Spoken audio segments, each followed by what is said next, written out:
శ్రీ గురుభ్యో నమః. శ్రీ గురు చరిత్ర అధ్యాయం 31. శ్రీ గణేశాయ నమః. శ్రీ సరస్వత్యై నమః. శ్రీ గురుభ్యో నమః. ఆ తర్వాత సిద్ధయోగి నామధారకునితో ఇలా చెప్పారు. ఆ యోగీశ్వరుడు సావిత్రితో ఇలా చెప్పాడు. సాధ్వి స్త్రీలు ఆచరించాల్సిన ధర్మం చెప్తాను విను. పూర్వం కాశీలో అగస్త్య మహర్షి ఆయన భార్య లోపాముద్ర నివసిస్తూ ఉండేవాళ్ళు. ఆ మహర్షి తపస్సుకు ఆమె పాతివ్రత్యానికి మెచ్చి వింధ్యాచలుడు వారికి గొడుగు వలె నిల్చుండేవాడు.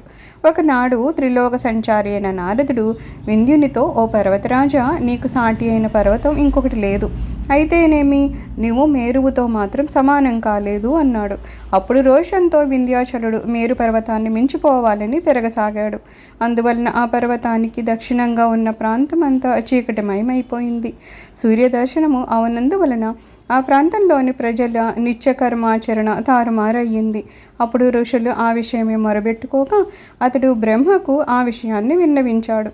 బ్రహ్మదేవుడు కాశీలో అగస్త్యుడనే బ్రహ్మవేత్త అయిన సద్గురువును ప్రార్థించి వారు దక్షిణ దేశానికి వెళ్ళేలా చెయ్యి అని ఉపాయం చెప్పాడు.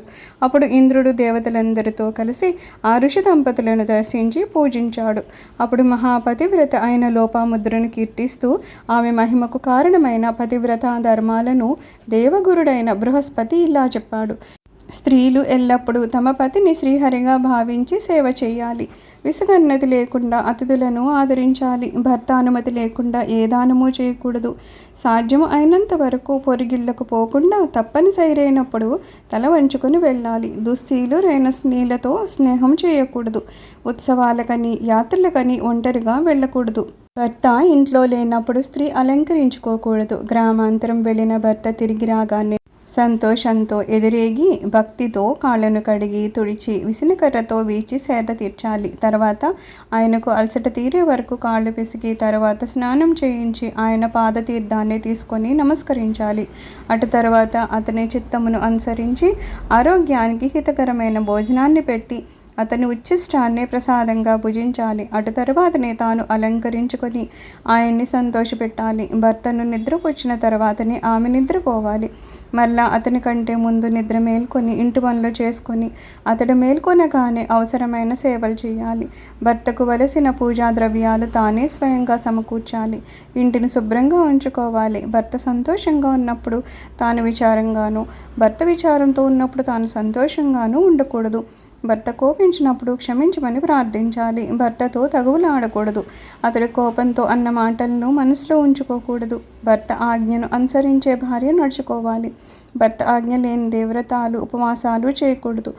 భర్త యొక్క ఆయుష్యాభివృద్ధికని పసుపు, కుంకుమ, మంగళసూత్రం మొదలైనవి భక్తితో ధరించాలి. భర్తకు ఇష్టమైన ఆభరణాలు, వస్త్రాలు మాత్రమే ధరించాలి.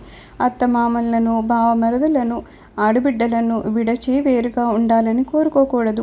భర్తకు లభించిన దాంతోనే సంతృప్తి చెందాలి. ఇరుగు పొరుగు శ్రీమంతులను చూసి భర్త అసమర్థుడని నిందించకూడదు. యాత్రికులు యాత్రకు పోతుంటే తాను కూడా పోవాలని అనుకోకూడదు. పతి సేవయే యాత్రగాను, పతి పాదోదకమే తీర్థంగాను పతివ్రత భావించాలి. భర్త లోవి అయినా, రోగి అయినా, వికలాంగుడైనా సరే అతన్నే పరమేశ్వరుడిగా భావించి అతన్నే పూజించాలి.